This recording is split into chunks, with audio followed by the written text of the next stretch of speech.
Guys, my name is Pierre from Can Am Spyder and of course the Spyder Shop in Level 3, Quebec, Canada. We make videos to help you discover the hundreds and hundreds of products and accessories that we have available for your Can Am Spyder and Ryker. We also make installation videos, we give you tips and tricks, and we give you information to make your riding experience the most amazing possible. It's time for you to subscribe to our YouTube channel. Are you ready to take the adventure with the Spyder Shop team? In 3, 2, 1, let's go!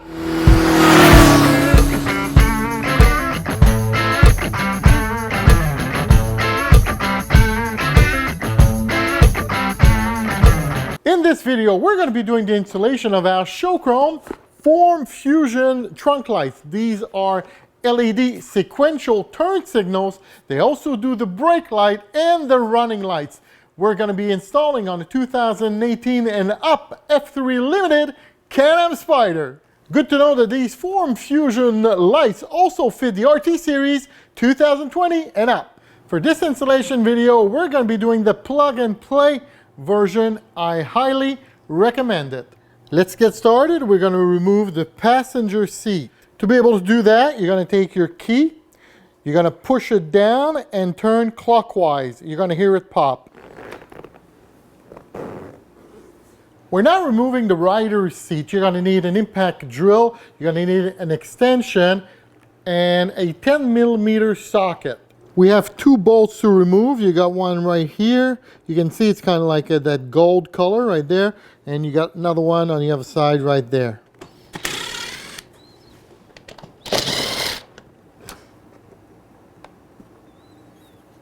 I suggest that you leave the bolts on when you unscrew them. You don't need to try to go get them and bring them out. If you do that, there's actually a good chance you're going to drop them. So if you just make them loose and then you lift up the seat carefully, they'll just stay there like that. Depending on what year F3 model that you have, you may have a plastic piece right here where your Form Fusion light is going to go. We're going to need to remove that.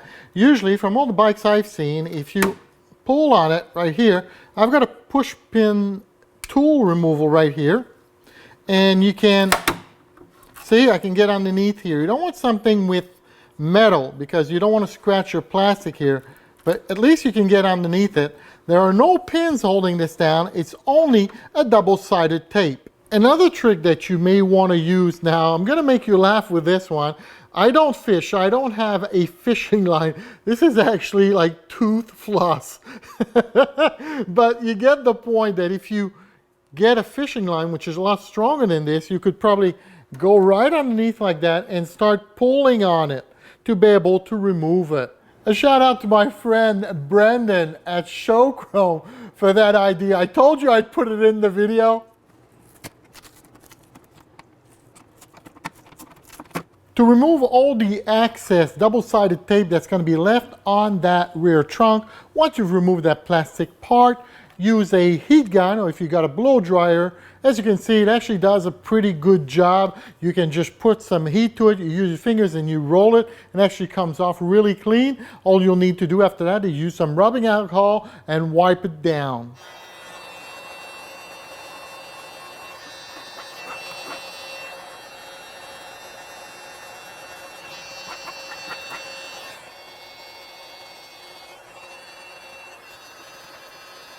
Inside the rear trunk top case, you've got 2 torque 20 bolts, one here, one here. Go ahead and remove those.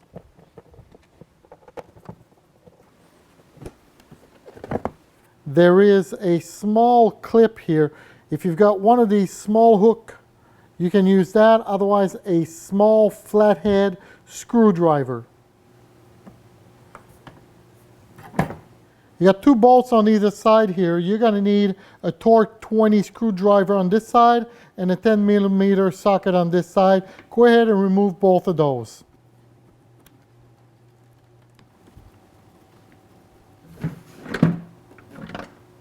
We're going to be referring to these 2 points right here as the sharp end. So what I would like you to do is take some masking tape, and we want to cover this area right here on each side. At this time, I want you to isolate that sharp end. Once you do, you're going to take a ruler, you're going to put it against the rear trunk, and you're going to draw a line straight up.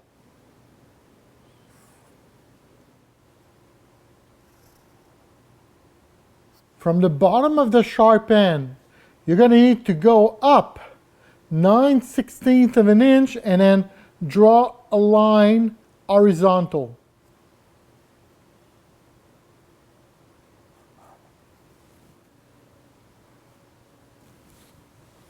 Here's the fun part. We're going to start drilling now in that top case. I know you've been waiting for this part. So here's a couple of different options.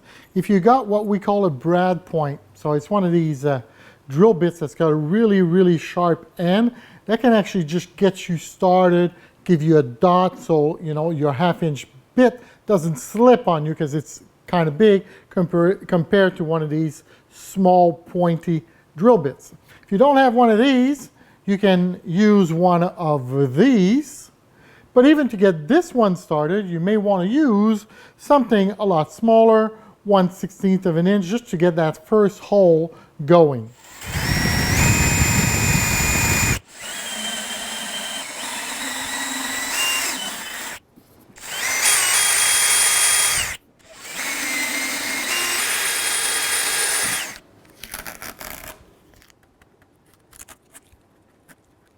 Clean both surfaces with rubbing alcohol. Remove the protective film and insert the wire through the holes.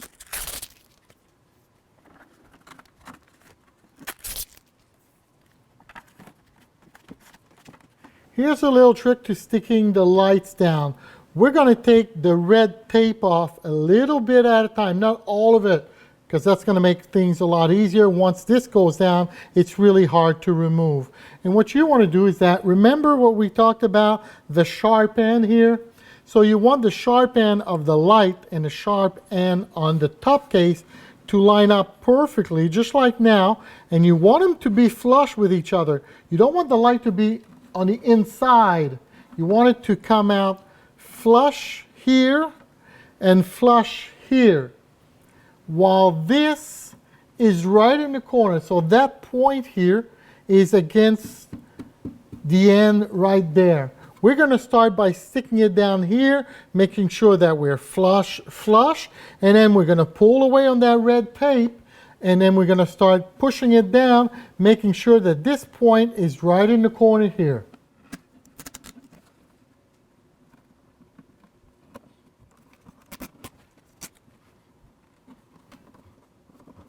Take your top case lid and reinstall it on your Can Am Spyder. Don't forget to put back the cylinder right here, and when you put these back, this is longer than this one, so don't get your bolts mixed up.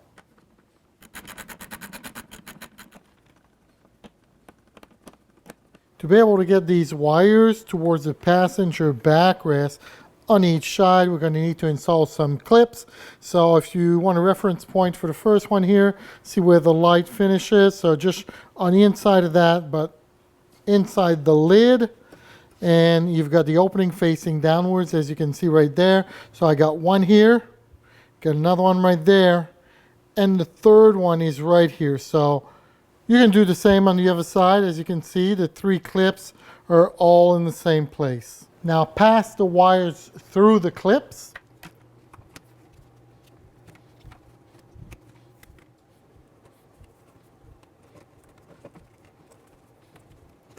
In these kind of installation videos, I usually take you step by step. For this part though, I'm going to show you the finished product so you can visualize exactly where you need to go. The first thing I want you to notice is that this side and this side where those bolts are, those are like the hinges, right, for this when the lid goes up and down. They look the same, but they're actually a little bit different. This one's a lot larger than this one because it needs to accommodate that shock, that cylinder right there. This one doesn't have one, so it's a lot smaller. This one has got an access for that wire to come through, because it's got a hole for that cylinder. On this side, you don't have a hole. We actually drilled a 1/2 inch hole here. And as you can see, this is a flat surface. This is not rounded. This is actually like a flat surface as well. So right in the middle of that, we drilled a 1/2 inch hole, just like when we did for the top case. And we were able to pass the wire right through there, okay?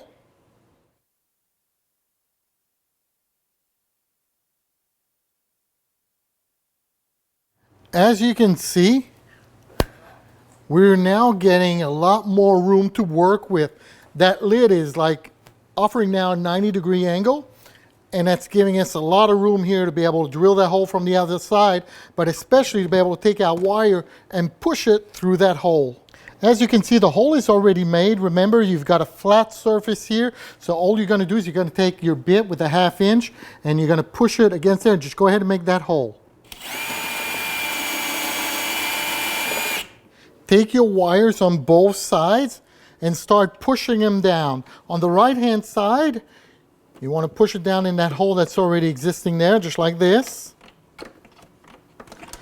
And now on the left-hand side, go ahead and feed it through that new hole.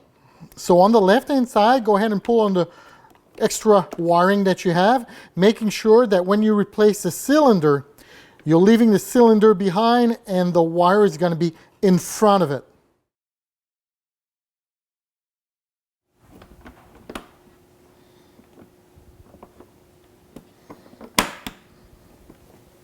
Make sure that you're passing the wires through the middle part, just like this.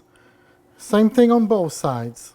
Start by taking the 2 wires and passing them right through this hole, and then you can go underneath and just fetch them.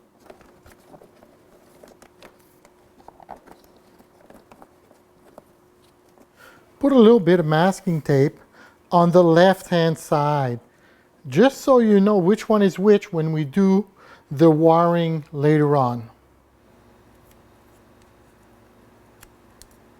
Now we're looking to get a 90-degree angle, so we're going to be using these 2 wires right here. We're going to just tie right here a junction, so you're looking for like a 90-degree angle right here.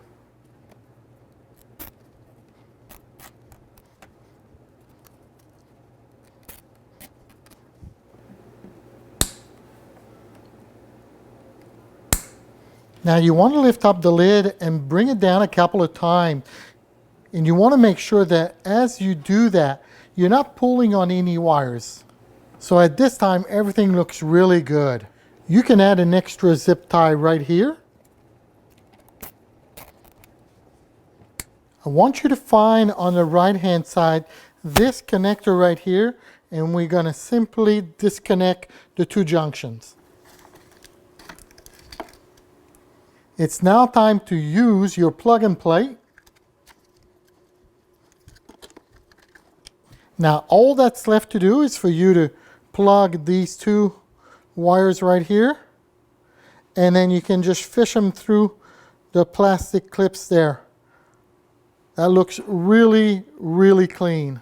You can make sure that everything is working, and this is what it looks like.